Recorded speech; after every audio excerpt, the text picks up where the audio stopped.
Oké, in deze les gaan we bekijken hoe we een bepaalde layer kunnen gaan transformen. Dus de position, de scale en de rotation properties. Nu, sowieso simpelweg, als je de selection tool hebt geselecteerd of de V-toets, dan kan je eigenlijk je layer simpelweg van positie gaan veranderen door hem hier te draggen in je viewer. Je kan ook de scale veranderen en dat kan je doen door een van deze hoeken te nemen. En als ik eigenlijk gewoon simpelweg dit doe, dan kan ik hem scalen over x en y op een compleet andere schaal. Als je de shift-toets ingedrukt houdt tijdens het slepen, dus ik heb nog altijd hier die hoek geselecteerd en ik druk op de shift-toets, dan ga je zien dat gaat hij eigenlijk de aspect ratio behouden die het bestand of die de layer origineel eigenlijk had. Je kan ook gaan roteren. Dan moet je een andere tool selecteren, of met de W-toets, de rotation tool of de W-toets. En dan zie je, dan ga je eigenlijk je layer kunnen gaan roteren.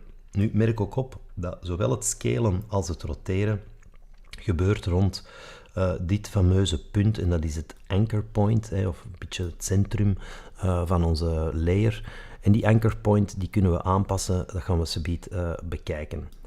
Want je kan die settings ook allemaal aanpassen in je tijdlijn. En ik ga dat hier even allemaal openklikken. En dus voor deze road layer, als ik die openklik, heb ik eigenlijk momenteel enkel en alleen de transform properties die beschikbaar zijn. Ik ga die even resetten, dus ik kan hier een reset doen en dan wordt zowel scale, position als rotation wordt volledig terug naar de default waardes gezet. We gaan beginnen hier met position, dus je kan hier, als je op die parameters komt, 69, 540, dat is eigenlijk precies het midden van een 1920 op 1080 compositie, dan kan je hier slepen. Ja? Dus je ziet, door te slepen ga ik eigenlijk enkel nu over de x-as, of in dit geval over de y-as, ga ik eigenlijk een translatie doen. Belangrijk is om te weten ook dat als je nu, terwijl je dat doet, de shift-key induwt, dan ga je met grotere stappen kunnen slepen. En als je de alt-toets ingedrukt houdt, dan ga je met kleinere stapjes kunnen slepen. Dus voor het fijne werk hou je de alt-toets in. Voor het gewone werk druk je nergens op. Voor het grovere werk, als je een verre translatie moet doen, hou je de shift-key ingeduwd. Ik ga even resetten. Ook het scalen werkt op dezelfde manier.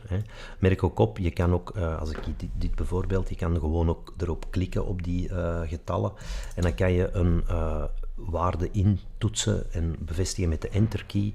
En dan krijg je eigenlijk in dit geval een exacte scaling van 50%.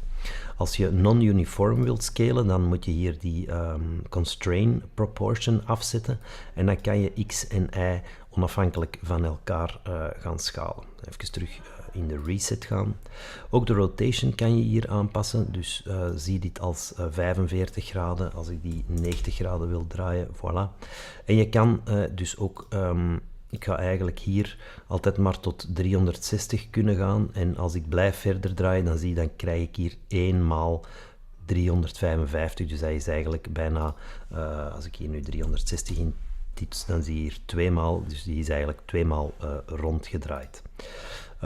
Ook de opacity is een belangrijke property, dus je kan hier ook de transparantie of de opaciteit van je layer aanpassen. En je kan dat misschien nog het beste zien als ik terug hier mijn transparency grid opzet.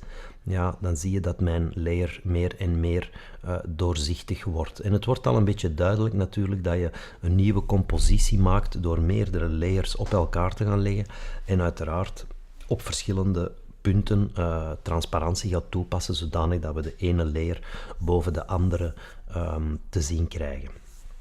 Een laatste waar we het dan over moeten hebben is dan dat fameuze anchor point hier. Ik ga even terug naar mijn selection tool, dus ik druk op de V-toets en dan kom ik terug in de selection tool. Het anchor point is dus eigenlijk dit punt dat je hier in het midden ziet en elke layer heeft een anchor point. Belangrijk om te weten is dat je die op 2 manieren kan veranderen, die anchor point. Als ik dat hier ga doen, wat zie je dan eigenlijk? Het anchor point blijft min of meer staan. Ja, dat blijft eigenlijk op precies dezelfde plek staan, maar de layer die verandert ten opzichte van mijn anchor point. En ik heb er straks gezegd, rotation, dus de W-toets. Als ik nu ga roteren, dan draai ik eigenlijk opnieuw rond dat anchor point. Maar aangezien dat van plaats is veranderd, draai ik dus rond dit punt hier. Ook het schalen, dus ik ga terug even naar de V-toets, ook het scalen, ja, zie je, dat gebeurt eigenlijk rond dat fameuze anchor point. Ik ga nog eens even resetten en je kan je anchor point ook hier in de viewport veranderen. Maar dat kan ik niet zo met de selection tool, want dan verplaats ik eigenlijk mijn object. Je kan dat hier doen met de pan behind tool, anchor point tool, de i-toets. Dus als ik op de i-toets duw, dan zie je, dan ga ik eigenlijk mogelijkheid hebben om mijn anchor point op een bepaalde plek te gaan leggen hier in de viewport.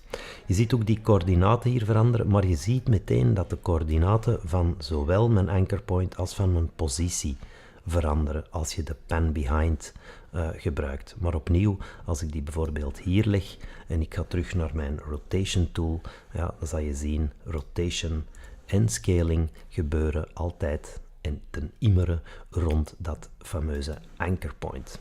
Oké, ik ga nog eens resetten en dan kunnen we naar de volgende les waar we gaan kijken hoe we masks kunnen toevoegen op onze verschillende layers.